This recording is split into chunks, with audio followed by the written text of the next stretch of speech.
बेटे आज हम करेंगे अपना next section B start. It's about Newton's laws of motion. तो you are already familiar with all these laws of Newton's. Since childhood we are learning all these concepts. Same articles are here again. तो थोड़ी revision है तो इसीलिए मैं आपको इस तरह से आज करवा रही हूँ, राइट. तो इसमें उन्होंने what is mass, what is momentum, what is force, what is Newton's law of motion.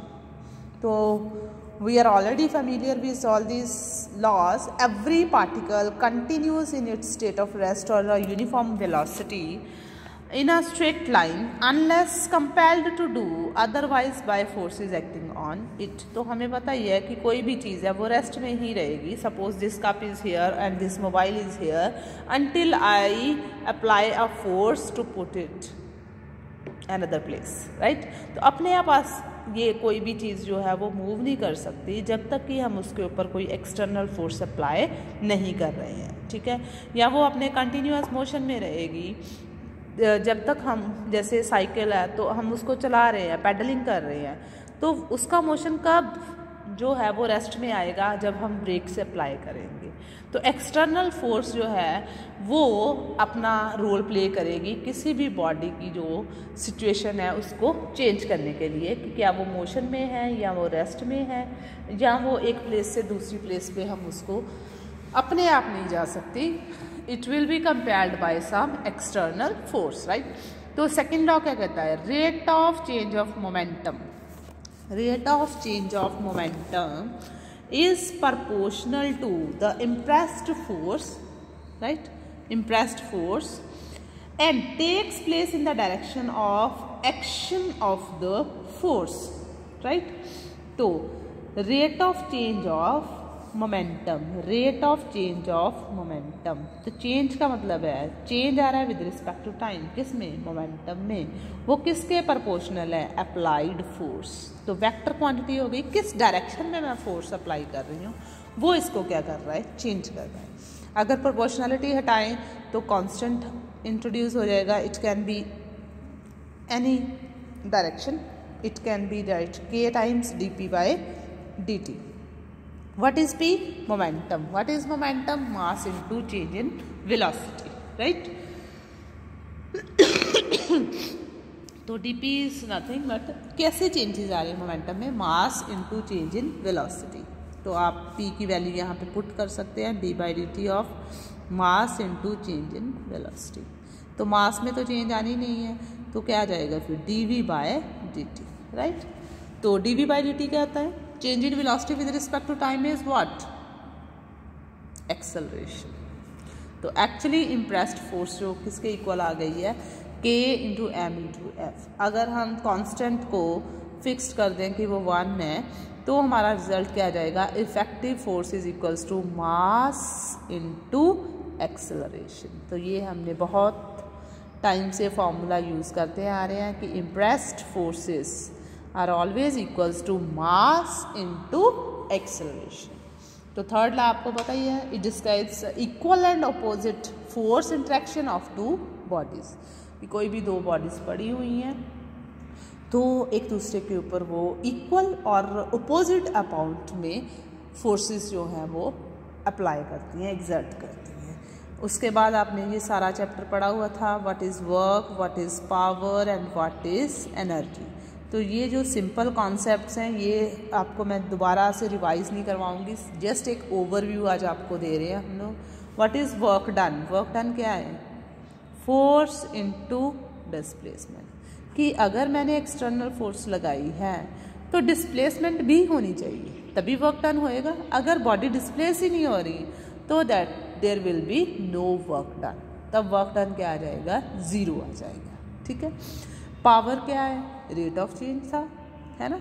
Energy क्या थी आपके पास? ये भी वर्क डन के ऊपर ही बेस्ड था हमारा, ठीक है. कि बॉडी जो है वो डिस्प्लेस हुई है तो वर्क डन जो होगा, एनर्जी किस तरह की प्रोड्यूस होएगी? पोटेंशियल एनर्जी में चेंज हुआ है या काइनेटिक एनर्जी में चेंज हुआ है? तो पोटेंशियल एनर्जी क्या थी? कि उसकी position, due to position. This is due to motion. तो ये हमने ऑलरेडी पढ़ा हुआ है. ड्यू टू ये मोशन आएगा और ये आपका क्या आ जाएगा? Due to position. पोजीशन मतलब उसकी, सपोज यहाँ पे बॉडी थी, अब वर्क डन हुआ तो बॉडी को हमने एक प्लेस से उठा के दूसरी प्लेस पे रख दिया, तो ये पोटेंशियल एनर्जी का चेंज आएगा कि पोजीशन उसकी किस तरह से चेंज हुई है। Sorry, right. तो इसके ऊपर ये जो सिंपल आर्टिकल्स हैं ये आप खुद रीड करके देखना, जो प्रॉब्लम्स आएंगी वो आप पूछ सकते हैं, क्योंकि हमने ग्रेजुएशन में ये बहुत डेप्थ में चैप्टर किया हुआ था और ये लॉ बहुत ही इंपॉर्टेंट है। Conservative forces, potential energy, right, field of force, ये सारे हमने ऑलरेडी किए हुए हैं। ये भी हमने पढ़ा था कि अर्थ का ग्रेविटेशनल फील्ड जो है वो क्या है, कंजर्वेटिव है, राइट। सेंट्रल फोर्स का कॉन्सेप्ट हमने पढ़ा हुआ था। ये सारी चीज़ें हमने ऑलरेडी ग्रेजुएशन में की हुई हैं। जो आपको प्रॉब्लम्स आएंगी वो हम डिस्कस करेंगे, ठीक है। पोटेंशियल एनर्जी हमने किया हुआ था बेटे, in case of a conservative field of forces. तो ये रिजल्ट हमने किया था बहुत बारी कि F vector is equals to minus del V, और कंजर्वेटिव फोर्स फील्ड है तो curl of that vector will always zero. ये भी हमने रिजल्ट पढ़ा था कि curl of gradient of V is zero. Vector calculus we have the condition that curl of F vector implies existence of potential function, जो इस relation को क्या करता था, सेटिस्फाई। तो ये हमने नेसेसरी एंड सफिशिएंट कंडीशन के थ्रू भी आर्टिकल आपको आ सकता है। This is very important article, ठीक है। नेक्स्ट आर्टिकल है शो दैट, वही जो अभी मैंने आपको नोट बोला था उसको उसने आर्टिकल की फॉर्म में करा है। ये अब हम प्रूफ करने लगे हैं। आर्टिकल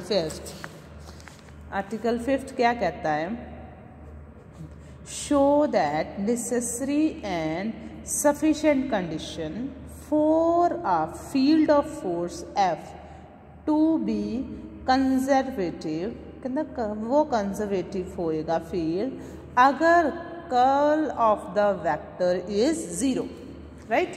तो नेसेसरी एंड सफिशिएंट कंडीशन। तो अभी हमने ये देखा कि F वेक्टर किसके इक्वल था, माइनस डेल V के equal, right. What is V, scalar function है इसीलिए इसके ऊपर वेक्टर नहीं आ रहा।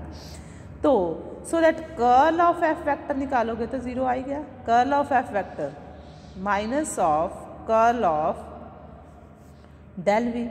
V क्या है, अभी हमने बोला कि ये स्केलर है, तो कर्ल तो हमेशा वेक्टर फंक्शन के ऊपर लगता है, तो इसलिए curl of this vector will B zero, right. तो कर्ल ऑफ F वेक्टर अब जीरो आ गया है।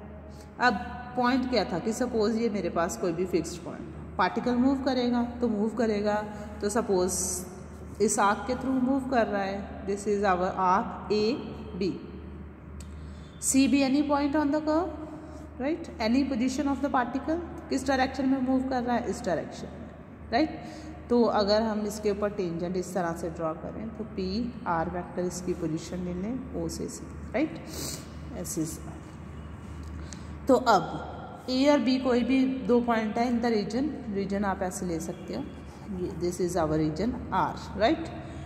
तो पार्टिकल मूव कर रहा है, वर्क डन होएगा ही ऑब्वियसली, क्यों, क्योंकि पार्टिकल मूव कर रहा है तो पार्टिकल का कोई ना कोई मास भी तो होएगा ही ना, ठीक है। से इट्स मास इज m।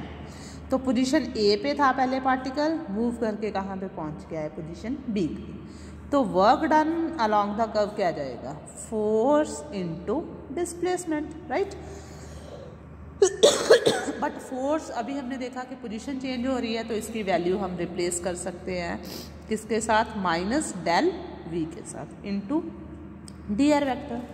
अब डेल V है तो मतलब ग्रेडियंट की बात कर रहे हैं, तो ग्रेडियंट को ओपन कर देंगे, फॉर्मूला लगा देंगे, क्या आ जाएगा, i cap curly V by curly X, j cap curly V by curly Y, k cap curly V by curly Z into d r को हम किस तरह से लिख सकते हैं, क्योंकि आर कैसे होता है बेटे, x plus y plus Z.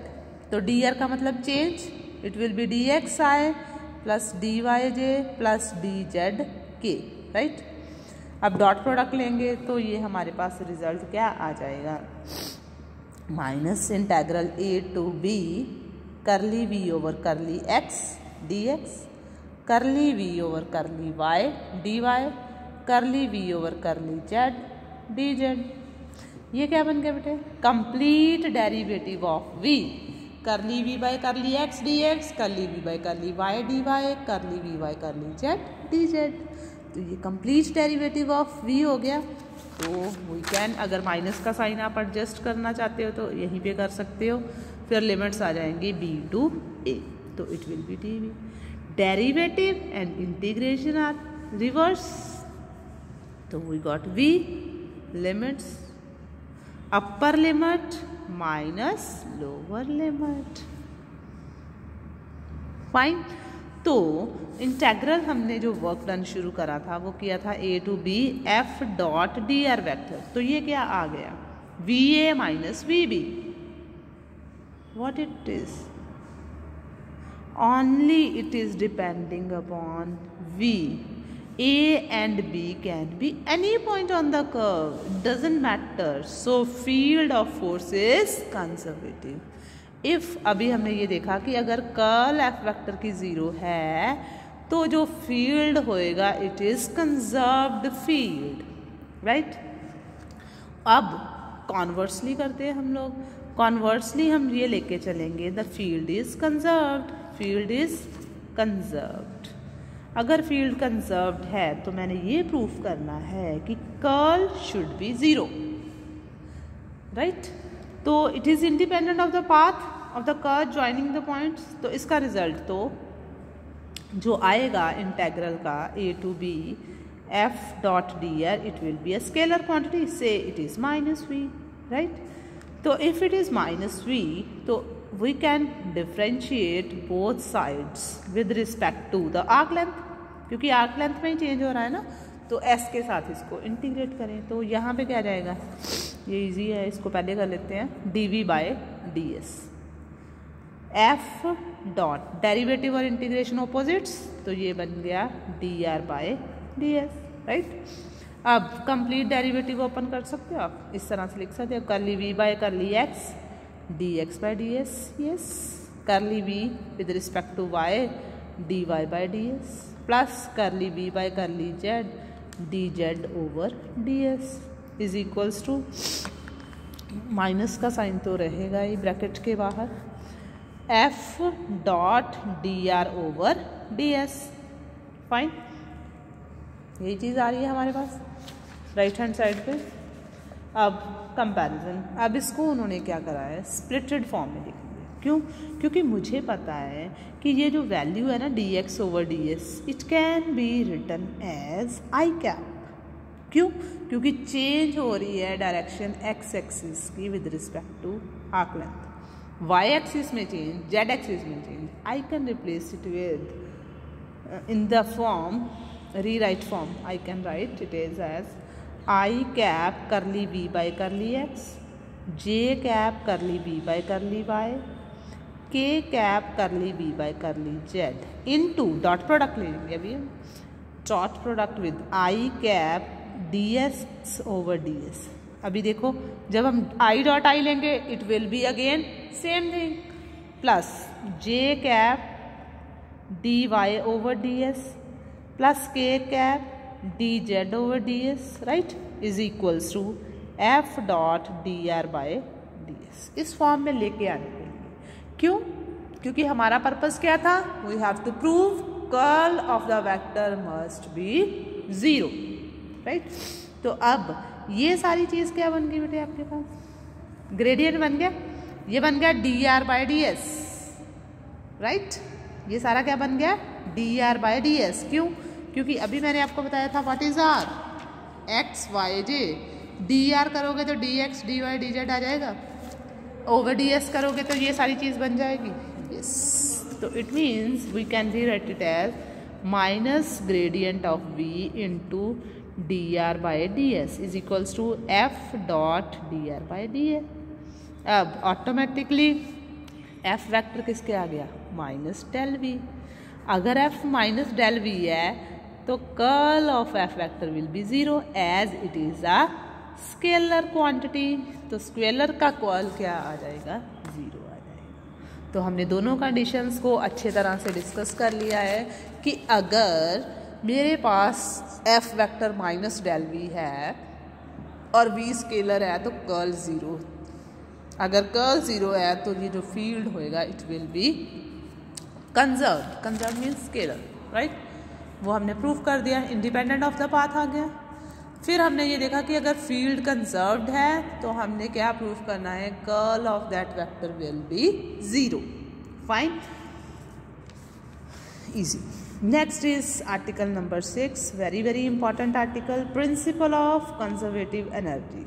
ये आपने ऑलरेडी करा हुआ है, so you will have to do it yourself. Principle of conservative of energy, उसमें क्या था, sum of potential and kinetic energy is always constant. तो इसको दोबारा से हम नहीं करेंगे because you already knew it. If there is any kind of problem we will discuss, right.